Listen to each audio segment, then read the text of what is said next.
O Irã é citado mais de 240 vezes na Bíblia, mas nunca com este nome Irã. O nome Irã começou a realmente ser usado a partir de 1935. Nos tempos bíblicos, aquela região era chamada principalmente de Pérsia. E dentro dela haviam vários povos, como os elamitas, os partos e os medas. Então, a partir de agora, vamos usar o nome bíblico correto, que é a Pérsia. E apesar da Pérsia estar a 2.000 quilômetros de Israel, eles foram essenciais para o cumprimento da palavra de Deus. Mas vamos começar um pouco mais pertinho. Vejam, aqui ao fundo nós vemos a cidade de Jerusalém. Nós estamos aqui a menos de 4 quilômetros da cidade velha. E Jerusalém, nos tempos bíblicos, era uma cidade esplendorosa, com palácios, jardins, grandes muralhas e portões, e claro, o Templo de Salomão, onde ficava a Arca da Aliança. Porém, em 586 a.C., os babilônicos destroem completamente a cidade. Eles destroem também o Templo de Salomão, matam a muitos e levam boa parte da população para o exílio na Babilônia. E entre os muitos exilados estava Daniel. Mal as pessoas da época podiam imaginar que aquele jovem que estava sendo levado à força para o exílio se transformaria em um dos maiores profetas da Bíblia.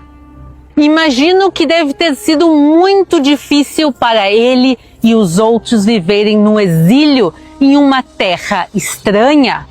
Às margens dos rios da Babilônia, nós nos assentávamos e chorávamos, lembrando-nos de Sião. Nos salgueiros que lá haviam, pendurávamos as nossas harpas, pois aqueles que nos levaram cativos nos pediam canções. E os nossos opressores queriam que fôssemos alegres, dizendo: cantem para nós um dos cânticos de Sião. Mas como poderíamos entoar um cântico ao Senhor em terra estranha? Deve ter sido muito confuso para eles, porque afinal de contas, Deus prometeu a terra de Israel para o povo de Israel. E agora, o povo de Israel estava bem longe, eles estavam no exílio. E Deus promete isso várias e várias vezes na Bíblia. Aqui, alguns exemplos. O Senhor apareceu a Isaque e lhe disse: não desça ao Egito, mas fique na terra que eu lhe indicar. Habite nela e serei com você. E o abençoarei, porque a você e a sua descendência darei todas estas terras, e confirmarei o juramento que fiz a Abraão, o seu pai.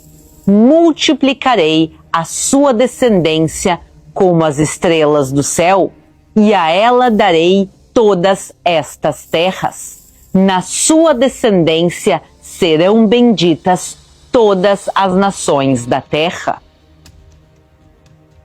Em outro versículo está escrito: eis aqui a terra que pus diante de vocês.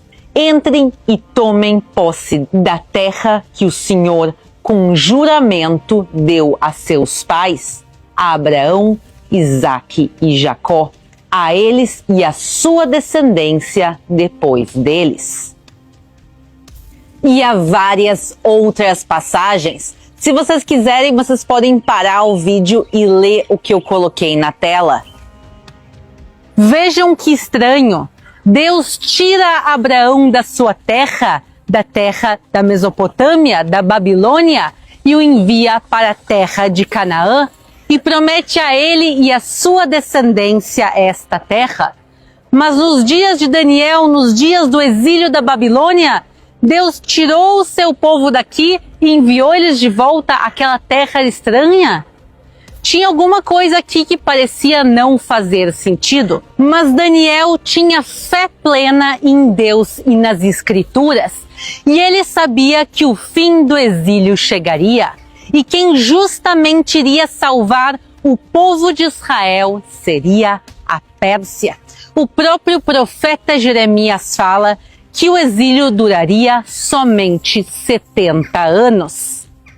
Mas como isso iria acontecer? Os babilônicos pareciam invencíveis. Eles tinham um grande império forte, com uma política muito clara de exílio. Eles exilaram não só Jerusalém e Israel, eles exilaram a outros povos e não permitiam a nenhum deles a voltarem à sua terra.